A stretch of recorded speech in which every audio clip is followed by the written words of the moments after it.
¿Cuál es el método más eficaz para sobresaltar a un arqueólogo? Quizás aproximarse sigilosamente por detrás y exclamar ¡Bú! Sin embargo, una forma mucho más perturbadora sería presentarles algo que desafíe su entendimiento histórico, algo que contradiga toda su sabiduría acumulada. De hecho, bastaría con mostrarles este vídeo. Un antiguo enigma que involucra a 163 pequeñas momias sorprendentemente bien preservadas, datadas de hace 200 años, podría estar cerca de ser resuelto. En el interior de la Capilla de los Infantes en las catacumbas capuchinas de Palermo, en el norte de Sicilia, yacen los cuerpos de niños que perecieron entre 1787 y 1880. Sus identidades y las causas de sus decesos siguen siendo un misterio. No obstante, un grupo de expertos británicos ha iniciado un estudio de 2 años con la esperanza de desentrañar los secretos que estos conmovedores restos guardan. Las catacumbas albergan más de 1000 momias y esqueletos de adultos, siendo los cuerpos infantiles objeto de particular interés. El doctor Dario Piambino Mascali, involucrado en el proyecto, resalta la impresionante preservación de algunas de estas momias infantiles, comparándolas con diminutas muñecas. Mientras muchas parecen descansar serenamente, otras poseen ojos artificiales, otorgándoles un aspecto inquietantemente realista. El equipo tiene previsto utilizar aparatos portátiles de rayos X para adquirir centenares de imágenes, arrojando luz sobre los destinos trágicos de estos infantes. La doctora Squires, otra investigadora del proyecto, destaca la importancia de analizar estas momias, ya que tradicionalmente la momificación era un rito reservado para adultos. La investigación busca comprender las razones detrás de esta inusual práctica funeraria, proporcionando claridad sobre la vida, salud y estatus social de estos jóvenes en esa época. En el Museo de Swansea, en Gales, los visitantes pueden maravillarse ante una curiosa escultura de madera conocida como el Diablo de Swansea. Esta figura juguetona tiene una historia cautivadora que se remonta a los albores del siglo XX. Todo comenzó cuando la iglesia de Santa María en Swansea se sometió a renovaciones en los años 1890. Un arquitecto, al que se le negó el proyecto, buscó revancha adquiriendo casas vecinas, derribándolas y edificando oficinas rematadas por la escultura del anciano Nick, el Diablo de Swansea. La leyenda cuenta que el arquitecto maldijo la iglesia, proclamando su destrucción mientras su figura diabólica observaría con regocijo.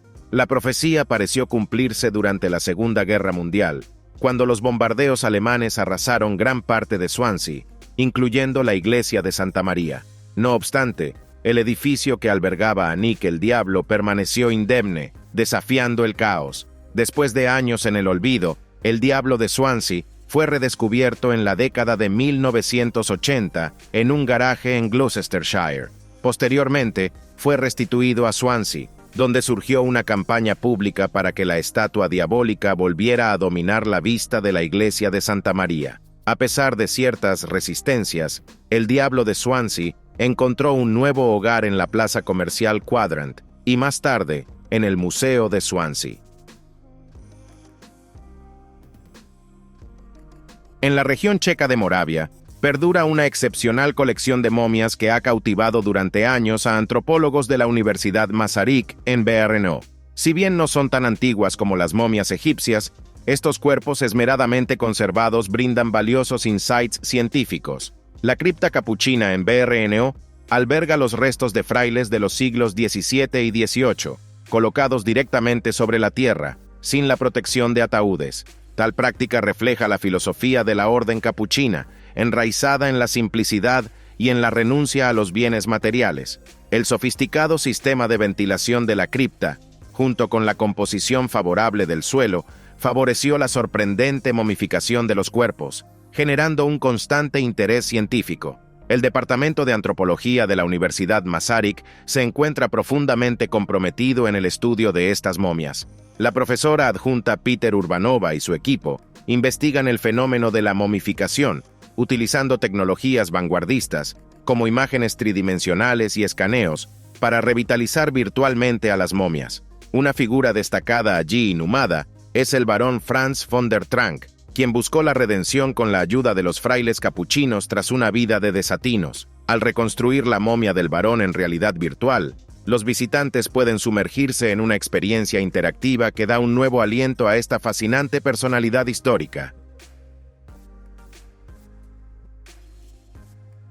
En 1995, un ladrón sustrajo 2 proyectiles de ballesta de la época romana de un museo en Israel.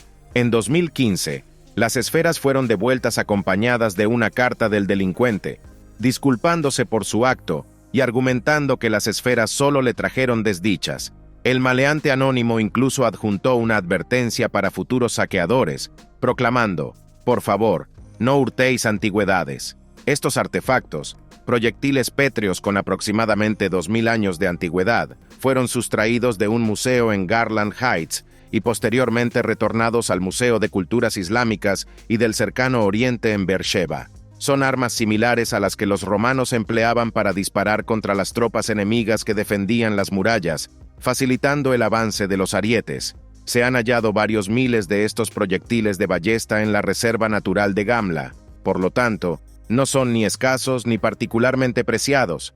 No obstante, ello no justifica su robo. Lamentablemente, el ladrón no especificó cuál fue la desgracia que enfrentó tras el robo, pero es evidente que se lo atrajo él mismo. A principios de la década de los 70, un equipo de investigadores desenterró la tumba del rey Kazimierz Jagiellonczyk, también conocido como Casimiro IV Jagellón, en Polonia. Análogo a la presunta maldición vinculada con la tumba del rey Tutankamón en Egipto, una calamidad sobrevino cuando 4 de los 12 arqueólogos perecieron poco después de descubrir la tumba. Los medios de comunicación rápidamente establecieron comparativas con la mítica maldición egipcia, aunque las razones exactas de sus decesos quedaron envueltas en enigma por aquel entonces. El cardenal Karol Wojtyła, quien más tarde sería el Papa Juan Pablo II, respaldó a los investigadores y se dice que fue él quien tomó la determinación de abrir el sepulcro. Los restos de Casimiro IV, una figura icónica en la crónica polaca, fueron escrutados científicamente 500 años después de su inhumación. Durante el análisis, se reveló que el motivo de las fatalidades entre los arqueólogos fue un hongo venenoso llamado Aspergillus flavus, que había contaminado la tumba desde la Edad Media. Estos hallazgos arrojaron luz sobre los peligros subyacentes en la exploración de sepulcros antiguos. Los restos de Casimiro IV fueron nuevamente inhumados, pero la leyenda de la maldición y la noción de alterar el descanso de los difuntos persisten. Posteriormente, nos encontramos con el tesoro lidio, también denominado tesoro de Karún. Compuesto por 363 objetos, este compendio fue agrupado hace aproximadamente 2700 años y descubierto en la provincia de Uşak, en la Turquía occidental. La colección completa perteneció al Museo Metropolitano de Arte de Nueva York, en Estados Unidos, pero dicho establecimiento tuvo que restituir los artefactos a Turquía en 1993, luego de que un tribunal concluyese que el museo debía haber tenido conocimiento de que los objetos habían sido sustraídos al momento de su adquisición. La saga de este tesoro es en cierto modo espectral. Se descubrió en 1966, cuando 3 buscadores de reliquias emplearon dinamita de forma ilícita para abrir un sepulcro en el poblado de Gure.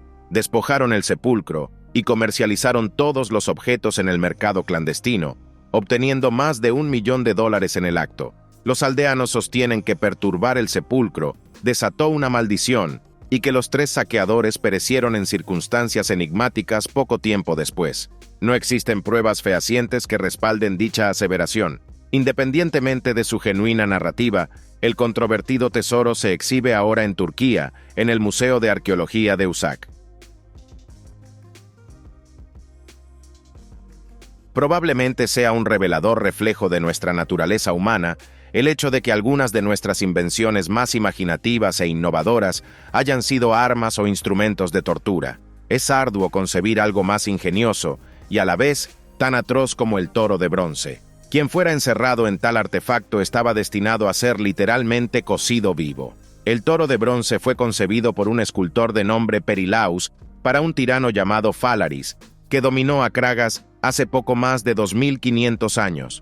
El toro, forjado en bronce y dotado de conductos y silbatos, vacío por dentro y dispuesto sobre brasas ardientes, estaba diseñado para que su interior albergara a un ser humano. Las tuberías y silbatos se añadieron con el fin de metamorfosear los alaridos del desdichado cautivo en sonidos que evocaran el bramido de un toro, un refinamiento que Perilaus confiaba en que deleitara a Phalaris. Sin embargo, la leyenda sugiere que se equivocó en su suposición, pues Perilaus se convirtió en la primera víctima de su propia creación, ya que Phalaris, impaciente por ver el instrumento en acción, decidió que no había mejor candidato que el propio escultor. Bautizada como el objeto más embrujado del mundo, la caja Dybbuk es vista como un receptáculo maldito y vinculado a sucesos paranormales. Su macabra historia involucra a un superviviente del Holocausto que, sin intención, evocó a una entidad maligna al intentar establecer comunicación con los difuntos para confrontar a los nazis. Esta caja, originariamente destinada a albergar botellas de vino, se cree que contiene un espíritu perverso denominado Dybbuk. Quienes han sido propietarios de ella o simplemente la han tocado, han relatado fenómenos tales como sombras, olores anómalos y una energía oscura y abrumadora. Después de una serie de acontecimientos desgraciados que afectaron a su anterior dueño, el conservador de museos Jason Haxton la adquirió, enfrentando también fenómenos insondables ligados a ella. Expertos analizaron la caja sin hallar solución, llevando a Jason a adoptar medidas drásticas, como confinarla en un cofre revestido de oro y luego dentro de un contenedor de especificaciones militares. Adquirida por la estrella de Ghost Adventures, Zak Bagans, en 2017, la caja se exhibe ahora en su Museo Encantado en Las Vegas. Es de notar que el rapero Post Malone tuvo un inquietante encuentro con la caja en 2018 y atribuyó desdichas posteriores en su vida a su influencia, incluyendo un incendio en su hogar, un accidente vehicular y un incidente aéreo que casi culmina en catástrofe. Esta máscara evoca algo que anticiaríamos en una cinta de terror, un objeto grotesco y desagradable. La piel está elaborada en cuero, mientras que la cabellera y la barba provienen de cabello auténtico. En algún momento, se presume que incluso se le incorporaron dientes artificiales. Dicho rostro fue hallado en una cabaña cercana a Cumnock en Escocia, en 1840, si bien sus raíces se remontan a eras mucho más ancestrales. Alexander Peden, también denominado el profeta de la Alianza, portó esta máscara para encubrir su identidad a lo largo de la década de 1660.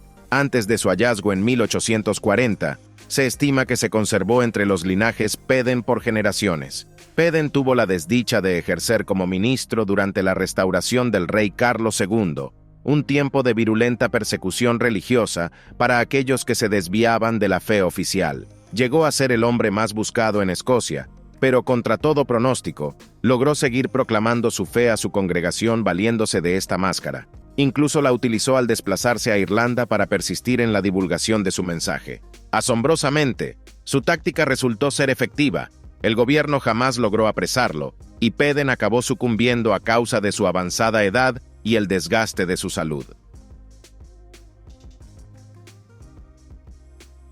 Mumia Juanita, también denominada la Dama de Ampato o la Doncella de Hielo, es una momia congelada de conservación sobresaliente, desenterrada en la cima del monte Ampato en los Andes peruanos en 1995. Se postula que fue una joven inca que habitó aproximadamente hace 500 años, durante el esplendor del Imperio Inca, y es plausible que haya sido objeto de un ritual de sacrificio humano. La preservación impecable de la momia se debe a las frígidas temperaturas y a las condiciones áridas del elevado paraje donde fue descubierta. El cuerpo de Juanita, junto con sus vestiduras y enseres personales, se conserva en un estado casi prístino, otorgándonos valiosos indicios sobre la cultura inca, sus rituales y la práctica del sacrificio de infantes. El descubrimiento de la momia Juanita ha sido crucial para profundizar nuestra comprensión sobre la civilización inca, ya que brindó una ocasión única para analizar meticulosamente un antiguo rito de sacrificio. También esclareció el entramado de creencias incaicas y la veneración que profesaban hacia las montañas, consideradas como deidades. La momia de Juanita se exhibe actualmente en el Museo de los Santuarios Andinos en Arequipa, Perú, donde los visitantes pueden maravillarse con este destacado hallazgo arqueológico, y empaparse de las tradiciones religiosas del pueblo inca. Si uno posee una mascota en la actualidad, lo más probable es que sea un perro, un gato o una criatura de menor envergadura, como un hámster o un conejo. Hace 2000 años, las preferencias en cuanto a mascotas eran algo más excéntricas. Los monos gozaban de particular estima, y al concluir su paso terrenal, eran inhumados con solemnes rituales, como se evidencia en este cementerio de animales en Varanés, Libia. Dicho lugar fue en otro tiempo un importante bastión del Imperio Romano, aunque también formó parte de las tierras egipcias. Los esqueletos de monos hallados en estas tumbas superficiales pertenecían a monos rhesus. Sin embargo, ya en esa era, algunos adoptaban perros y gatos como fieles acompañantes. Sus restos también yacen en ese paraje, al igual que los de un halcón. Uno de los arqueólogos que participó en el descubrimiento quedó extasiado ante la delicadeza con que se enterraron estos seres, equiparándolos a infantes sumidos en un sueño eterno. Esta es la primera ocasión en que esqueletos de monos son descubiertos en un emplazamiento sepulcral deliberado en África. Es plausible que los monos fueran importados desde la India. Debido a su elevado valor, podrían haber sido considerados emblemas de distinción entre quienes los poseían. La piedra Benben constituye un enigma cautivador, impregnado de simbolismo en la mitología egipcia ancestral. En cuanto a su forma y función, es una piedra cónica que algunos teóricos de corrientes alternativas postulan que podría tener orígenes extraterrestres. La piedra se vincula con el fénix y simboliza el renacimiento y el ciclo anual. El primer ejemplar tangible de una piedra Benben fue desenterrado en el Templo del Fénix, ubicado dentro del majestuoso Templo del Sol en Heliópolis. Los egipcios la consideraban como la semilla del ave mítica, pues la palabra Ben aludía a fertilidad en su idioma. Según la leyenda, la piedra Benben emergió como el montículo primordial de las aguas originarias de Nu, donde el dios creador Atum forjó el universo. También se hace referencia a esta piedra como piramidión, y sirvió de inspiración para las siluetas piramidales. Se creía que ostentaba propiedades místicas, otorgando iluminación y concediendo dones sobrenaturales a quienes se hallaran ante su presencia. Esto podría elucidar por qué antiguamente se erigía una piedra Benben en la cúspide de todas las grandes pirámides de Giza. La trascendencia de esta piedra en la cosmogonía egipcia y sus potestades legendarias han fascinado a notables personajes a lo largo de la historia. Únete a nuestra comunidad suscribiéndote al canal y activando las notificaciones para estar siempre al tanto de los nuevos contenidos. Tu presencia es altamente apreciada. Aguardamos con ansias nuestro próximo encuentro.